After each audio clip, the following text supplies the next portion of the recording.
Hello दोस्तों, आप सभी का स्वागत है मेरे YouTube channel junior Rawat classes पर। और आज हम पढ़ेंगे class 10 introduction to trigonometry chapter में ट्रिग्नोमेट्रिक वैल्यूज। तो चलिए स्टार्ट करते हैं। ट्रिग्नोमेट्रिक वैल्यूज की बात करें तो हमें जो वैल्यू याद होनी चाहिए वो होनी चाहिए 0 डिग्री पे, 30 डिग्री पे, 45 डिग्री पे, 60 डिग्री पे और 90 डिग्री पे। हम जो सबसे पहले वैल्यू जिसकी निकालेंगे वो है आपका साइन थीटा की।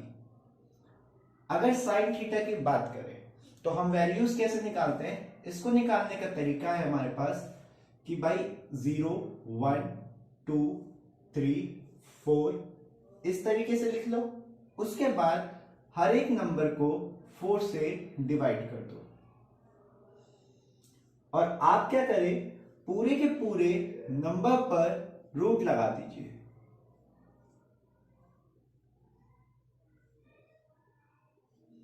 अब होगा क्या, 0/4 का रूट होगा 0, 1/4 का रूट होगा 1/2, √2/4 का रूट होगा 1/√2, √3/4 का रूट होगा √3/2 और √4/4 की वैल्यू होगी 1। ये तो हो गई आपकी साइन की वैल्यूज। अब आपको चाहिए होती है कॉस की वैल्यू। कॉस की आप कैसे निकालोगे, जो आपकी साइन की वैल्यूज है उसको ऑपोजिट वे में लिखो। मतलब सबसे पहले हम लिखेंगे 1, फिर लिखेंगे हम रूट का 3/2, फिर हम लिखेंगे 1/√2, फिर हम लिखेंगे 1/2 और फिर हम लिखेंगे 0। अब आप लोगों को पता है कि जो tan थीटा होता है वो आपका बेसिकली साइन अपॉन में कॉस होता है। ठीक, तो आप क्या करेंगे, 0 अपॉन में 1 0, 1/2 अपॉन में √3/2 दैट इज 1/√3, 1/√2 को 1/√2 से किया तो 1, √3/2 को 1/2 से किया तो रूट का 3 और 1 को 0 से किया तो नॉट डिफाइंड। उसी तरीके से अगर हम साइन का उल्टा कोसेक इसकी वैल्यू निकाले तो कैसे निकलेगी, 0 का उल्टा नॉट डिफाइंड, 1/2 का उल्टा 2, 1/√2 का उल्टा रूट का 2, √3/2 का उल्टा 2/√3 और 1 का ऑपोजिट या 1 का रेसिप्रोकल क्या होता है, 1 होता है। ठीक, अब कॉस का उल्टा होता है सेक, तो आप कैसे करोगे, 1 का उल्टा 1 लिखोगे, √3/2 का उल्टा 2/√3 लिखोगे, 1/√2 का उल्टा √2 लिखोगे, 1/2 का उल्टा 2 लिखोगे और 0 का उल्टा नॉट डिफाइंड। यही बात करें हम किसकी, tan के उल्टा cot की, तो अगर हम 0 का अपोजिट करेंगे या 0 का उल्टा करेंगे तो वो नॉट डिफाइंड होगा। 1/√3 का उल्टा √3 होगा, 1 का उल्टा 1 होगा, √3 का उल्टा 1/√3 होगा और नॉट डिफाइंड का उल्टा 0 होगा। ये जो आपकी ट्रिग्नोमेट्रिक वैल्यूज है ये वैल्यूज आपको याद होनी चाहिए क्योंकि इन्हीं के बेसिस पर आप क्वेश्चन करने वाले हो। ठीक है, आई होप आपको चीजें याद हो गई हो। तो चलिए पहला सवाल करते हैं। सवाल ये है, the value of 1 minus tan square 45 upon में 1 प्लस tan स्क्वायर 45 क्या होगी। तो हमें पता है कि जो tan 45 डिग्री होता है वो 1 होता है।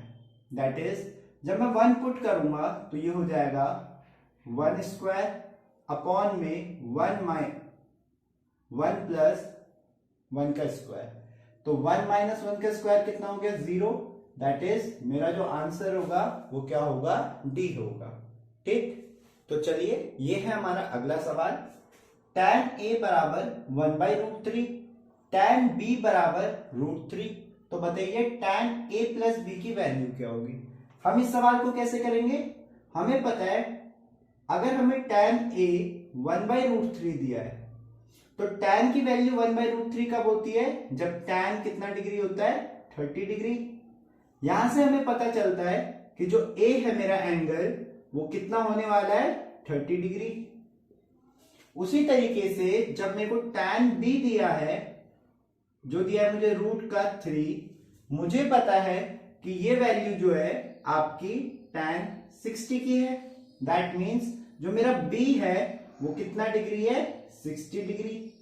अब मुझसे पूछा क्या है, मुझसे इसने पूछा है कि tan a plus b that is tan 30 degree plus 60 degree कितना हो गया, tan 90 डिग्री।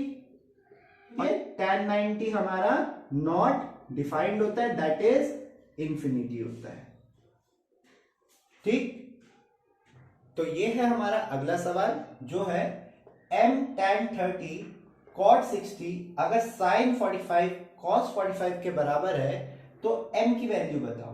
तो हम क्या करेंगे, हम tan 30 की वैल्यू पुट करेंगे जो होती है आपकी 1/√3, हम cot 60 की वैल्यू पुट करेंगे जो होता है आपका 1/√3, हम sin 45 की वैल्यू पुट करेंगे जो होता है आपका 1/√2, cos 45 भी कितना होता है आपका 1/√2। तो आप यहां से देख सकते हैं जब 1 इंटू 1 करेंगे तो 1 आएगा, √3 इंटू √3 करेंगे 3 आएगा, 1 इंटू 1 1 आएगा, √2 इंटू √2 2 आएगा। तो हमारा जो m आएगा वो क्या आएगा, 3 जाएगा इधर मल्टीप्लाई में, दैट इज 3 इंटू 1 अपॉन में 2। तो m की वैल्यू क्या हो गई, 3/2, जो है हमारा ऑप्शन नंबर बी। ठीक है, तो ये है अपना अगला सवाल, the value of tan 30 upon में cot 60 क्या होगा। तो हमें पता है जो tan 30 होता है वो आपका 1/√3 होता है और जो cot 60 होता है वो भी आपका 1/√3 होता है। अगर आप वैल्यू पुट करोगे जो है आपके लिए सवाल में tan 30 बाई cot 60, तो आप क्या लिखोगे, आप लिखोगे tan 30 की जगह 1/√3, cot 60 की जगह भी आप क्या लिखने वाले हो, 1/√3।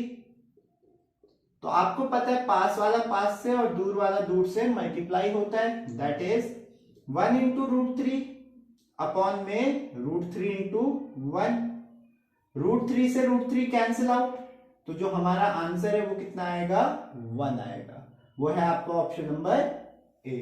तो चलिए ये है अपना अगला सवाल, the value of sine alpha is 1/2, that is sine alpha हमें 1/2 दिया है और हमें पता है साइन की वैल्यू 1/2 कब होती है, साइन 30 डिग्री पे। इससे हमें क्या समझ में आता है कि जो अल्फा है वो कितना डिग्री है हमारा, 30 डिग्री है। ठीक, अब दूसरी वैल्यू हमें क्या दी है कि जो cos बीटा है वो भी हमारा 1/2 है और हमें पता है cos की वैल्यू 1/2 कब होती है, cos 60 डिग्री पे। तो इसका मतलब जो बीटा है वो हमारा कितना डिग्री है, 60 डिग्री। अब हमसे पूछा है कि अल्फा प्लस बीटा क्या होगा, तो अल्फा प्लस बीटा अगर हम करेंगे तो वो हमारा आएगा 30 degree plus 60 degree, that will turn out to be 90 degree. तो हमारा आंसर कौन सा सही है, डी। ठीक है, I think and I hope कि आपको ट्रिग्नोमेट्रिक वैल्यूज कॉन्सेप्ट क्लियर हुआ होगा और क्वेश्चन करने में मजा भी आया होगा। तो चलिए मिलते हैं नेक्स्ट वीडियो में।